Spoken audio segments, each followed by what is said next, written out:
성경 말씀을 읽다가 보면 하나님의 기적과 같은 일들이 많이 나오는 것을 볼 수가 있습니다. 사사기 15장 말씀에 보니까요, 그러한 기적과 같은 말씀 중에 하나가 삼손이 블레셋 사람과의 싸움을 하게 되는 말씀을 볼 수 있습니다. 그런데 얼마나 놀라운 사건이 일어나냐면요, 삼손이 혼자서 나귀 턱뼈로 죽인 사람이 1000명이 되었다라고 말씀하고 있어요. 사람이 죽은 사람만 1000명이고요, 다친 사람까지 하면 훨씬 더 많은 수가 삼손을 통해서 죽고 다치게 되는 일들이 일어나게 됩니다. 이것은 도저히 사람의 힘으로는 할 수가 없는 일이고요. 또 더 놀라운 사실은 뭐냐? 그 1000명의 사람을 죽이는 데에 사용된 무기가 총도 아니고 칼도 아니고 무슨 대포도 아니고 뭘로 죽였냐면요, 나귀 턱뼈로 그 사람들을 쳐서 죽였더라는 거예요. 칼 들은 사람하고 나귀 턱뼈 든 사람하고 싸우면 누가 이겨요? 아무리 잘 싸워도요, 1000명을 이길 수가 없게 되더라는 거예요. 그런데도 말씀에 보면 말도 안 되는 일들이 성경에 기록되어져 있고, 더 말도 안 되는 일은 그 일들이 우리가 믿어진다는 게 이게 도대체 얼마나 놀라운 은혜인지 몰라요. 근데 이 말씀을 보면요, 삼손과 나귀 턱뼈에 비슷한 점이 있어요.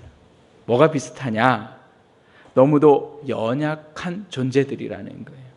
삼손은 사실은 민족을 구원한 사사이지만 그냥 인간적으로 바라볼 때에는 하나님 앞에 쓰임받고 또 이렇게 사사로 쓰임받을 수 있는 그러한 존재가 되지 못합니다.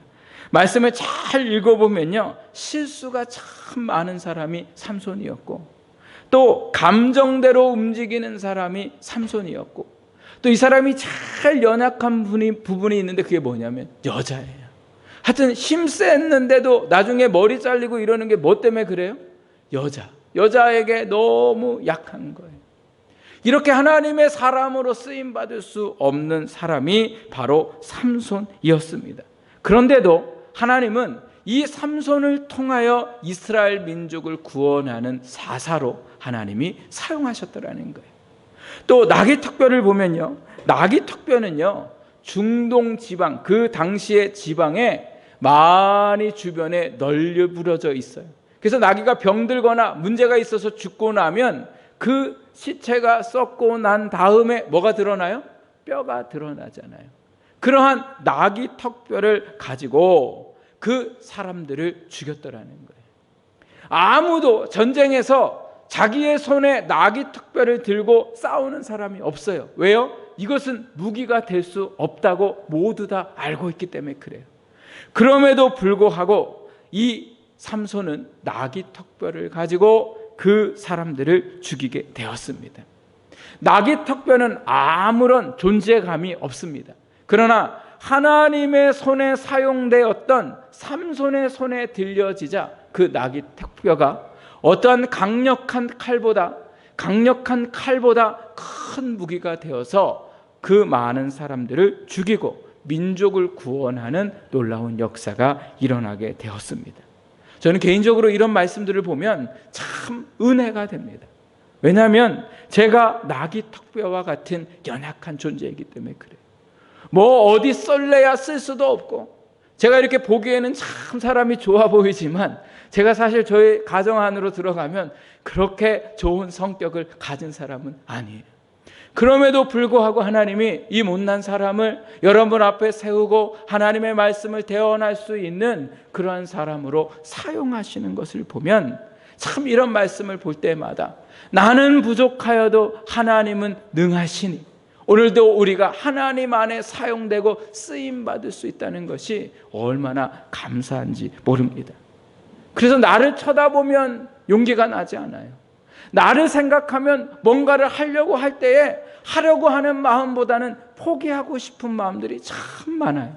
그런데 이런 말씀을 보면 못할 것 같다가도 하나님이 하신다 믿어지니 그 일에 도전하게 되고, 하나님이 그 안에 소망을 품게 하시고 비전을 품게 하셔서 그 길로 걸어갈 수 있도록 허락하시는 분이 바로 하나님이십니다.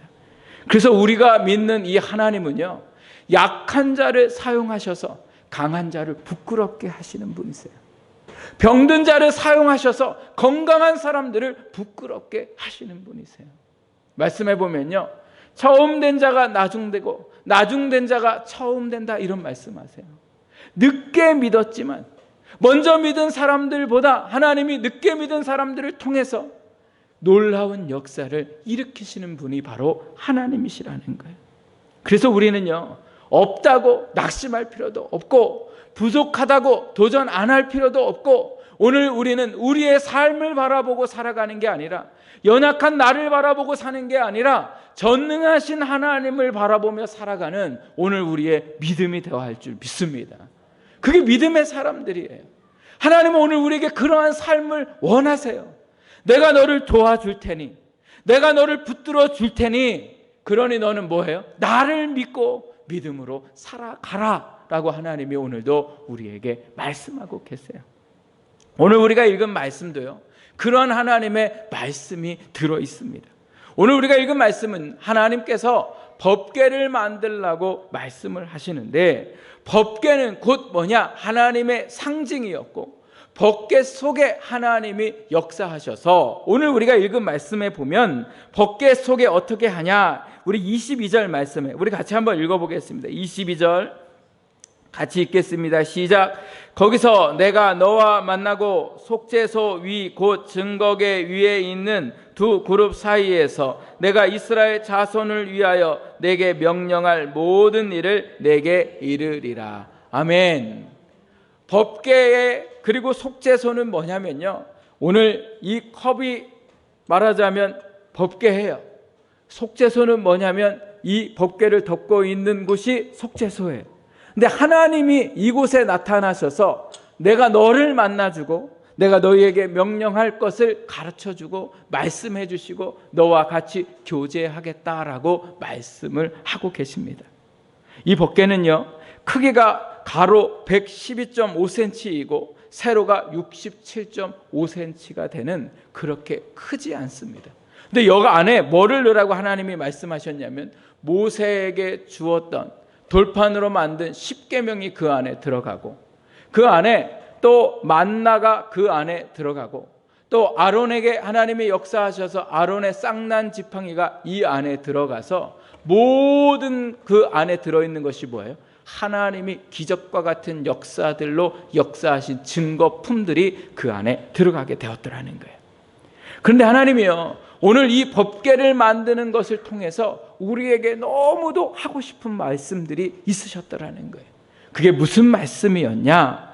법궤로 만든 조각목을 통하여 우리에게 말씀하시더라는 거예요.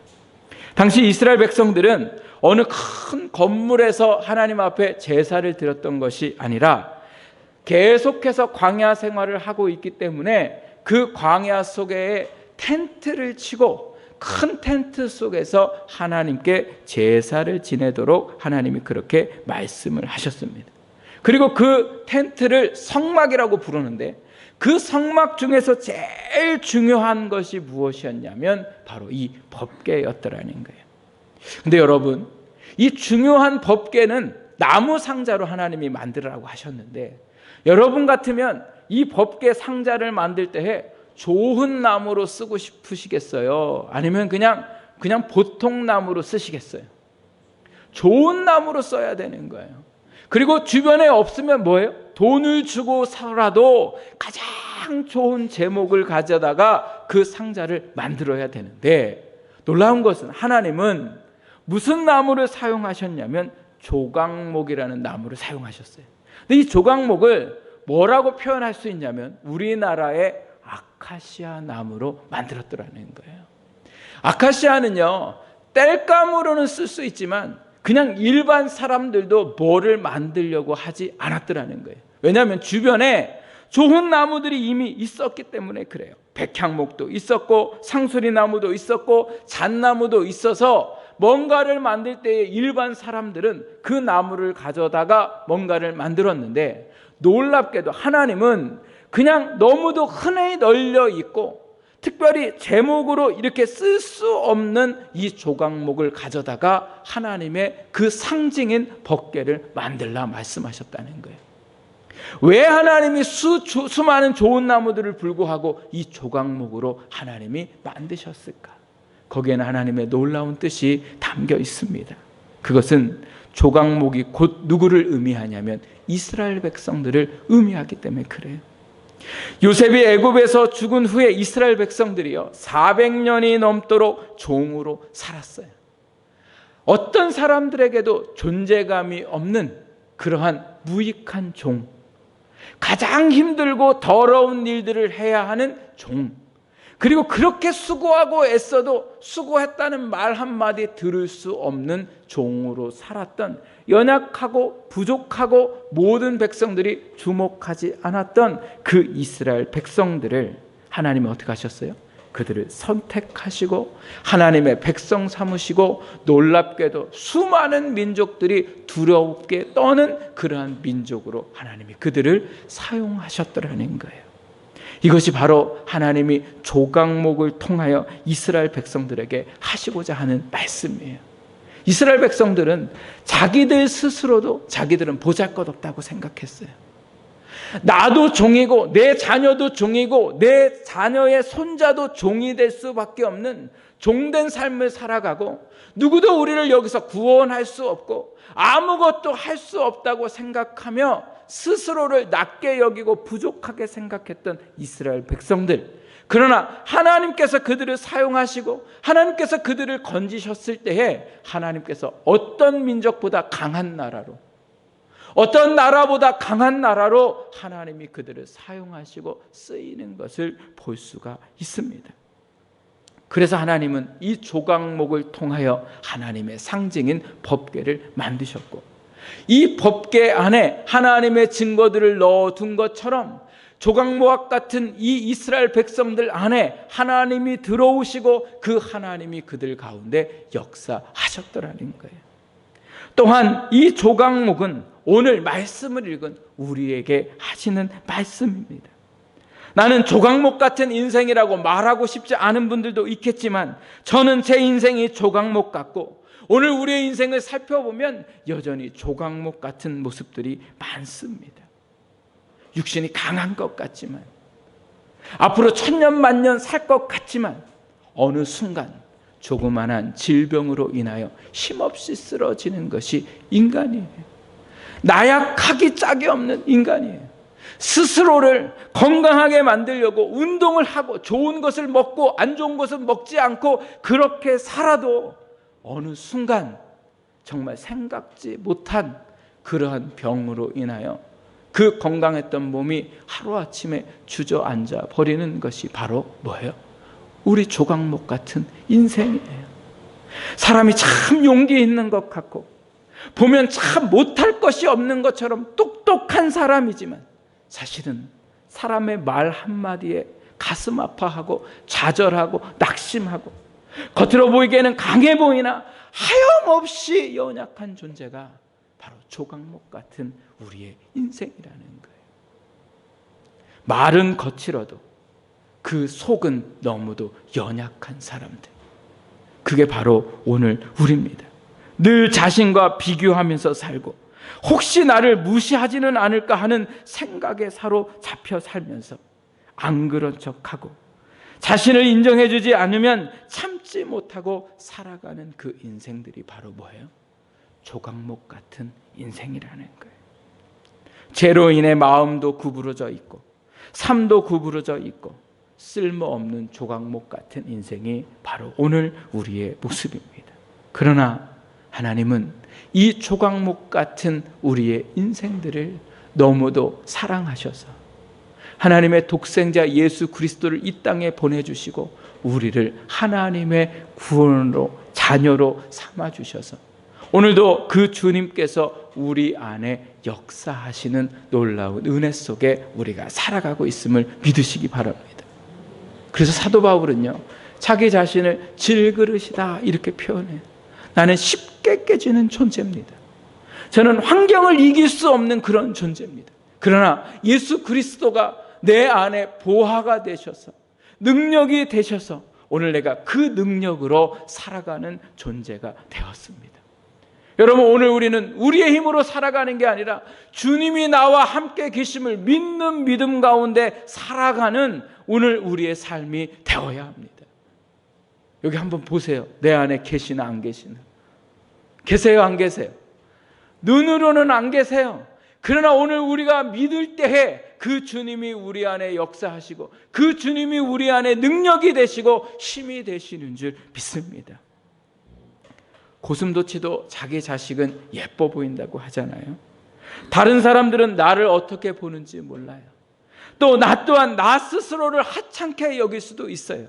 그러나 우리의 아버지 되시는 하나님은 오늘 우리를 너무나 사랑하시고 연약하기 짝이 없는 우리의 인생 가운데 오셔서 우리 안에 역사하고 계심을 믿으시기 바랍니다. 아무리 좋은 나무라도, 아무리 멋진 나무라도 하나님이 선택하지 않으면 쓰임받을 수 없습니다. 그러나 흔하기 흔한, 아무도 사용하고 싶지 않은 그러한 나무라도 하나님이 사용하시면 그 나무는 놀라운 하나님의 역사를 일으키는 제목이 될 수 있습니다. 어느 백만장자의 집에서 파티가 열렸다고 합니다. 그런데 그 파티에 술이 빠지지 않고 그 술을 쉼없이 계속해서 손님들에게 나르게 됐는데 그 하인이 포도주를 가지고 그 술을 나르다가 그만 그 주인의 집에 참 비싼 그림을 벽화로 그려놨는데 넘어져서 그 벽화를 얼룩지게 만들었습니다.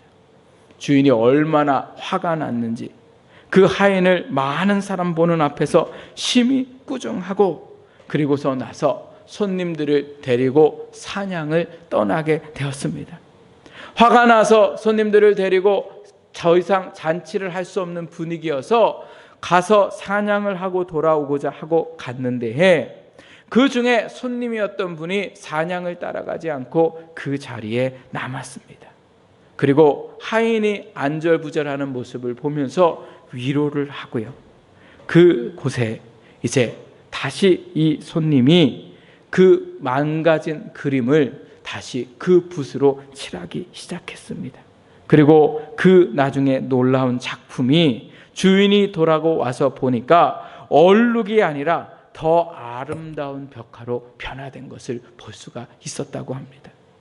여러분, 오늘 우리의 인생은요, 살다가 보면 실수로 얼룩지고 또 연약해서 얼룩지고 우리는 쓸모없이 돼버리는 것 같아도 우리가 쓸모없을 때마다, 우리가 연약할 때마다 오늘 이 어떠한 손님이 붓을 들고 그 망가진 벽을 칠해서 더 좋은 작품으로 만들었던 것처럼 하나님이 주님의 보혈로 우리를 칠하시고 그분의 은혜로 우리를 덮으셔서 이 땅에 하나님이 고난 중에도 얼룩이 있는 삶 속에서도 하나님의 아름다운 작품으로 우리를 만들어 가시는 줄 믿습니다.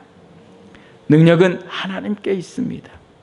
오늘 우리는 보잘것없다 낙심하고 염려할 게 아니라 하나님께서 내 삶에 역사하실 것을 믿는 믿음이 우리에게 있어야 됩니다. 오늘 이 조각목을 하나님이 사용하시는데 그러나 그냥 가져다가 사용하시지 않은 것을 볼 수 있습니다.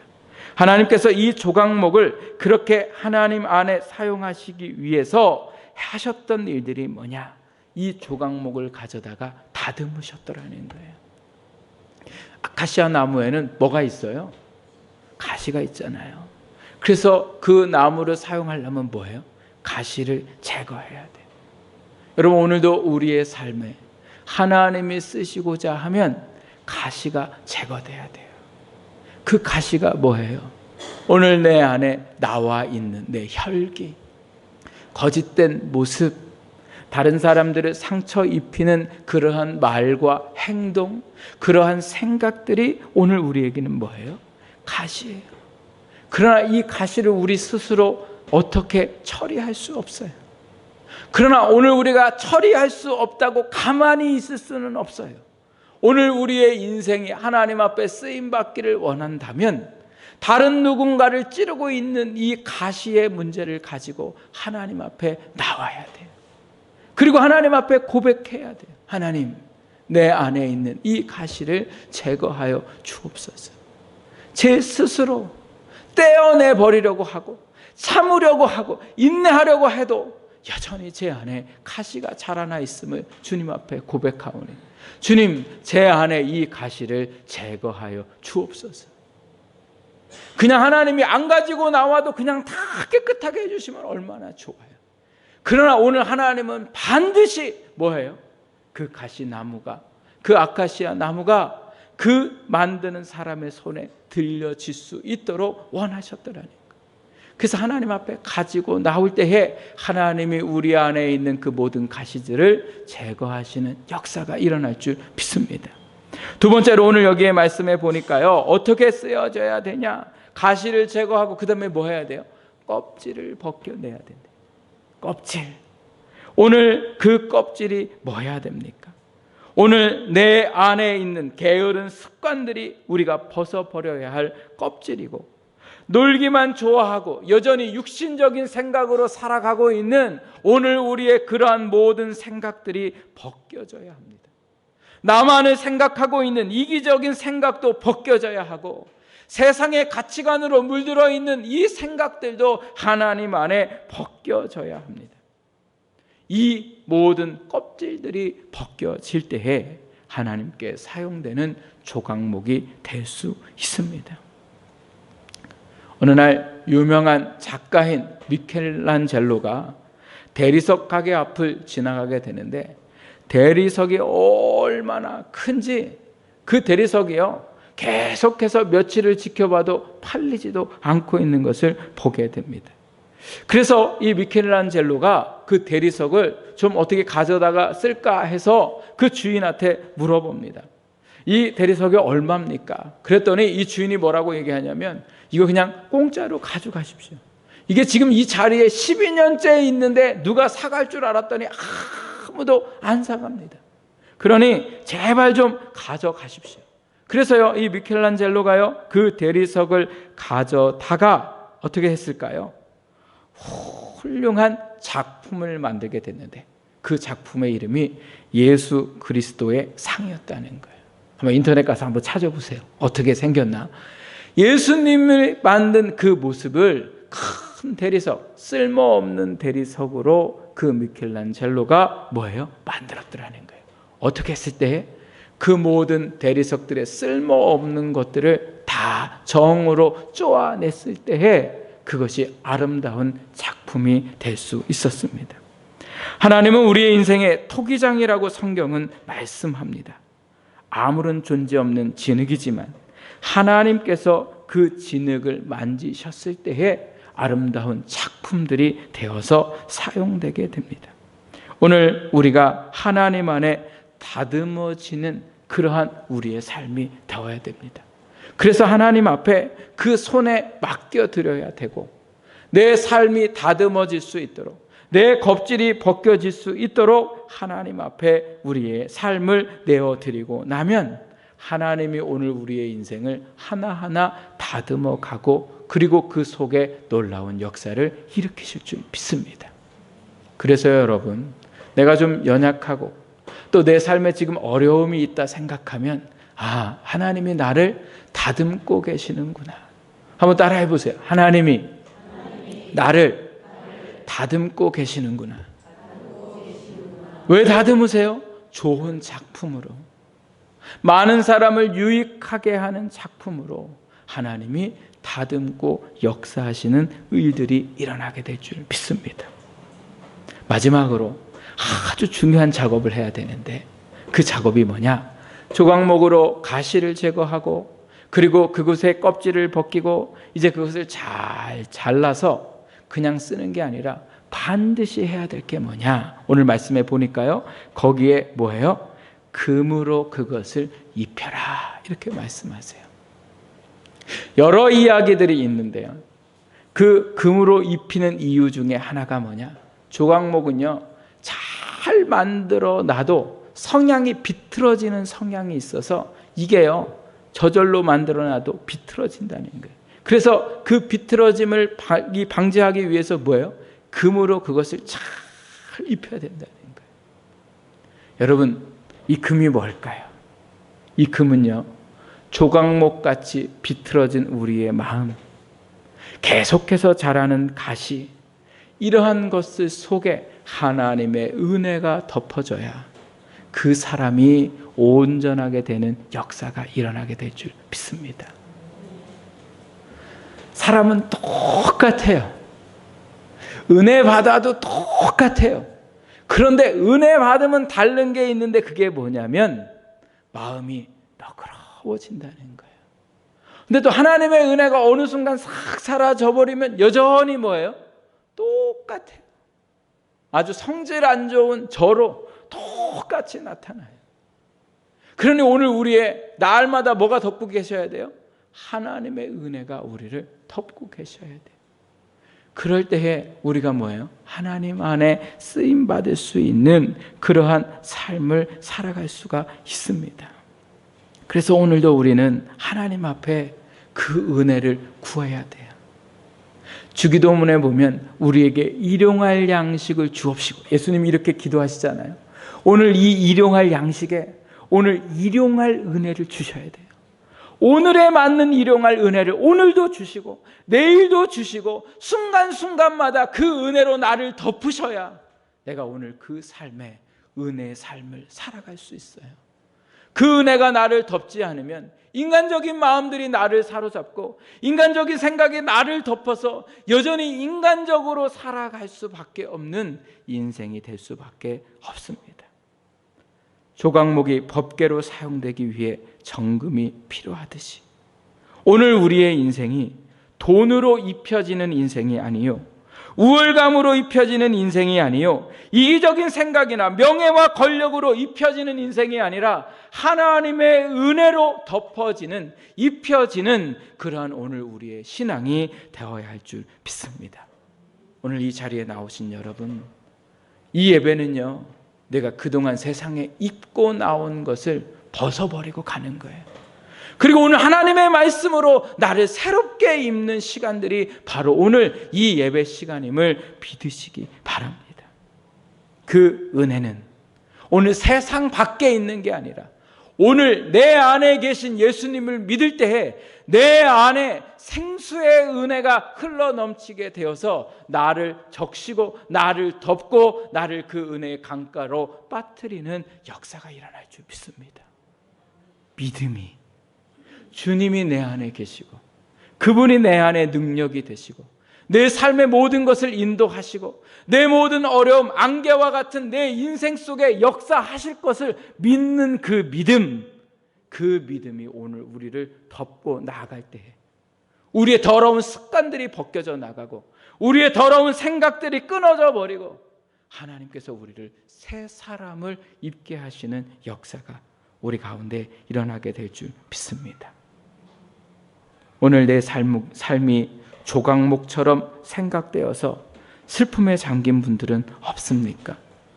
염려하고 걱정하고 근심한 마음으로 오늘 이 자리에 오시지는 않았습니까?